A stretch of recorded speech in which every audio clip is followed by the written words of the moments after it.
MSc chemistry semester first के विद्यार्थियों, again I welcome to you in the concept of the vehicle theory. In the previous class we have learned up to this equation.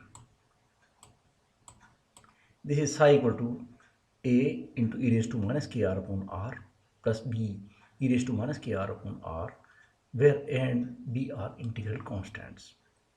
Now we start with calculate the values of a and b in this equation number 12. So come and listen this. As r increases, psi decreases. You can see here psi is inversely proportional to r in the step first and second.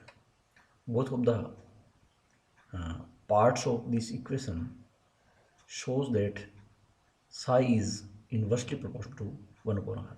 1 upon r you can take common from this equation and you can see psi is proportional to 1 upon r.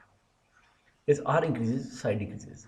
At an infinite distance from the given ion, where is the given ion? Here.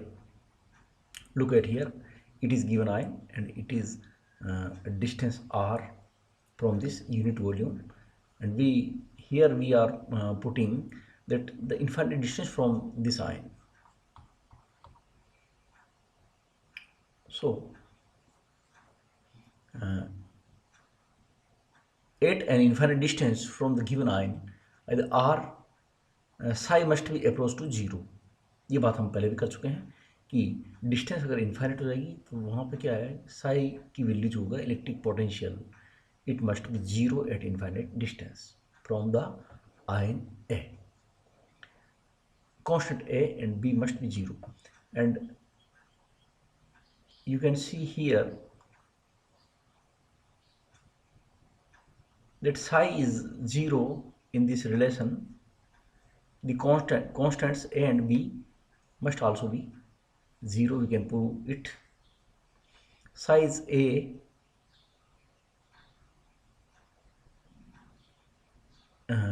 e raised to minus kr upon r. Here the value of a can be calculated by the fact that when k is 0 the concentration becomes 0. आप यहाँ देख सकते हैं कि जब अगर आप k का मान 0 कर देते हैं, e raised to 0 means 1. अगर आप e के 0 पावर लगा देंगे तो it means 1, then psi equal to a upon r हो जाएगा वहाँ पर. और the value of a can be calculated by the fact that when k equal to 0 the concentration becomes 0. a 0 होगा तो concentration 0 हो जाएगी, and therefore the potential is simply that of a single ion in the absence of any other ion charge. जो psi का value हो ये हो जाएगा ZI एप्सिलॉन अपॉन dr रह जाएगा.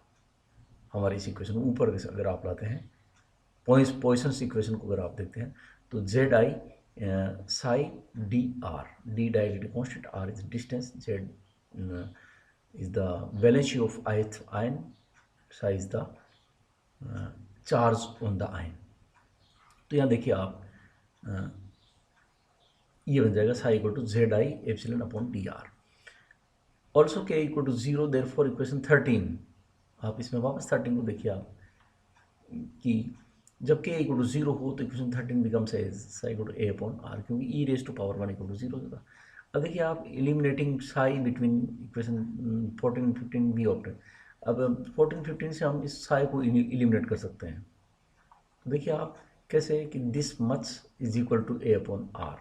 तो दी आप दोनों की वैल्यू psi के बराबर है, तो दोनों के या यूँ कहें आपकी LHS बराबर है तो RHS भी बराबर होंगे. And then a equal to ZI, r से r कैंसिल आउट होगा, a equal to ZI epsilon upon d. Now substituting this value of a in equation 13. देखिए हम इन दोनों इक्वेशंस से ही सोल्व कर रहे हैं. अब 13 में आप पुट अप कर रहे हैं इसको, a की वैल्यू को, तो psi का मान आ जाएगा वहाँ पर. देखिए हमने a की वैल्यू को यहाँ पुट अप किया कि तो psi equal to ZI e raise to kr upon dr ये हो गया. ऑन एक्सपांडिंग द इक्वेशन 17, इस इक्वेशन को एक्सपांड करें अगर ये E raise to minus K R जो है एक सीरीज़ है, तो Z I epsilon upon D R तो कॉन्स्टेंट हो गया, और ई रेज टू माइनस के आर को आप एक्सपांड करेंगे तो 1 माइनस के आर प्लस के square are square upon factorial 2 minus K cube are cube upon factorial 3 और plus and so on up to, ये एक अनेक पदों की श्रेणी है। तो आप देखिए कि ये जो वैल्यू आई है हमारी ई की पावर के आर से, कि ये Z I epsilon upon D R कोष्टक में इस सीरीज को खोलते हैं तो 1 माइनस के आर प्लस के square are square upon factorial 2 और फिर वापस माइनस आएगा k cube are cube upon factorial 3 plus k 4 are 4 upon factorial 4 और इस तरह से ये सीरीज चलेगी। तो ये हमने देखा, और ऐसे में हम क्या है कि हायर पावर्स जो है उनको हम नेग्लेक्ट करते हैं कि के is the function of concentration. यहाँ के जो है आप देखिए कंसंट्रेशन को बिलोंग करता है। It means that the higher powers of K R may be neglected for very dilute solution. Solution की हम जो यहाँ कंसिडरेशन किया हमने स्टार्ट से ही कि सॉल्यूशन हमारा वेरी डाइल्यूट है, तो ऐसे केस में हम हायर पावर्स ऑफ के may be taken as negligible, and hence the equation 18 becomes as follows: psi is equal to zi epsilon upon dr 1 minus K are. केवल 2 स्टेप्स ही हमने यहाँ रखी है, तो उसको हमने क्या 2 स्टेप्स में कर दिया। तो एक में जेड आई खोल दिया कोष्टक को, तो ये आप देखिए ये आया। This is equation number 19। Equation 19 is it follows that, इस इक्वेशन से आप देखिए क्या क्या वैल्यूज आप निकाल पा रहे हैं कि द टर्म पहला पद जो है ना हमारा कि Z I epsilon upon D R represent the potential at distance R due to a single ion of charge Z I epsilon in the medium of direct constant D. उसमें जो है आर डिस्टेंस पर potential को represent करता है ये term, पहला step. तो पहले 2 टर्म है इसकी, तो पहली टर्म जो है ये आपकी जो रिप्रेजेंट कर रही है potential at distance R due to a single ion of charge, एक सिंगल आयन जो है उसका चार्ज इतना है in the medium of direct constant D. जिस भी इलेक्ट्रोलाइट में हमने लिया है उसका डायरेक्ट कांस्टेंट, जैसे जल में लिया तो जल का डायरेक्ट कांस्टेंट, और कोई दूसरा सोलेंट लिया तो उसका डायरेक्ट कांस्टेंट। और सेकंड टर्म देखिए, the second term Z I k upon epsilon k upon D is the potential due to other ion. ये दूसरे आयन की वजह से उसका potential other ion I those forming an ionic atmosphere to the given ion. It is extra potential which is related to the extra free energy of ion solution. देखिए ये हम start से जब इस डिवाइकल थ्योरी को हमने शुरू किया था तब ये दिखाई, जो उसके ऊपर ये इलेक्ट्रिक पोटेंशियल होना चाहिए आयन पर जो मूव कर रहा है इलेक्ट्रोड की तरफ, उस पर इलेक्ट्रोड पोटेंशियल जितना होना चाहिए वो होता नहीं है एग्जैक्टली। यानी हम एक्सपेक्ट कर रहे हैं कि उस पर इतना इलेक्ट्रिक पोटेंशियल होना चाहिए, कितना Z I epsilon upon D are, लेकिन ऐसा नहीं है। उसमें से कुछ कम होगा और एक उसको रिटार्ड कर रहा है, उसके पोटेंशियल को रिटार्ड कर रहा है, वो इलेक्ट्रोड की तरफ जाने से उसको रोक रहा है दूसरा पार्ट। और वो पार्ट कौन है? वो आयनिक एटमॉस्फेयर जो किसी भी पॉजिटिव आयन के चारों तरफ हमने क्रिएट किया है। ये मेरी आप डिवाइकल थ्योरी की पिछली क्लास से, पिछली में, इससे पिछली में लेक्चर नंबर 1 जो है डिवाइकल थ्योरी का, उसमें आप इस चीज़ को देख सकते हैं रिसेंटली, यानी कल के पहले की जो क्लास है उसमें आप देखें तो जेड ये जो टर्म है ये आयनिक एटमॉस्फेयर की वजह से उस आयन पर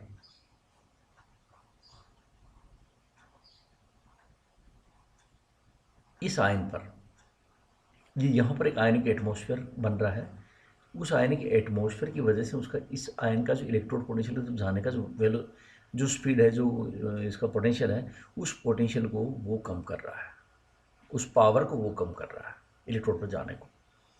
तो ये हमारा इसमें एक तो ये निकल कर आता है, ये 2 बहुत ही महत्वपूर्ण जो निष्कर्ष है यहाँ से निकल के आते हैं। और ये हमारा उस आयन पर इलेक्ट्रिक पोटेंशियल है। फिजिकल सिग्निफिकेंस ऑफ के, what is K here? It is a concentration term, and let we see that what is details of K. The value of 1 upon K regarded as the equivalent radius of ionic atmosphere. देखिए बहुत महत्वपूर्ण चीज़ है यहाँ पे कि के को हम जैसे कंसंट्रेशन फैक्टर के रूप में ले रहे हैं वेरी डाइल्यूटेड सॉल्यूशन में, लेकिन यहाँ के का एक दूसरा सिग्निफिकेंस है, 1/k is may be compare with the radius of ionic atmosphere. 1/k उस आयनिक एटमोसफियर रेडियस के बराबर है। It possesses the dimension of the length and the and is generally termed as Debye length कहलाती है। इसको हम Debye length कर देते हैं। and it is an order of 10⁻⁸ centimetre, यानी एंगस्ट्रम की रेंज में है ये Debye length. From equation 11 it follows that the actual value of K depends upon the concentration of the solution। देखिए concentration टर्म तो यही है, तो कंसंट्रेशन ऑफ सॉल्यूशन पर डिपेंड करता है and the valence of the ion पर भी डिपेंड करता है। For aqueous univalent 1/k is 3.1 angstrom at 25 degree centigrade. ये इसकी वैल्यू निकाल रखी है यहाँ पे, देखिए कैलकुलेशन में। यदि यूनिवेलेंट लाइक NaCl KCl एट्सेट्रा अगर आप लेते हैं तो एट 25 डिग्री सेंटीग्रेड 1/k जो है डिस्टेंस 3.1 एंगस्ट्रॉम के बराबर है, जो उस आयनिक एटमॉस्फेयर की रेडियस है।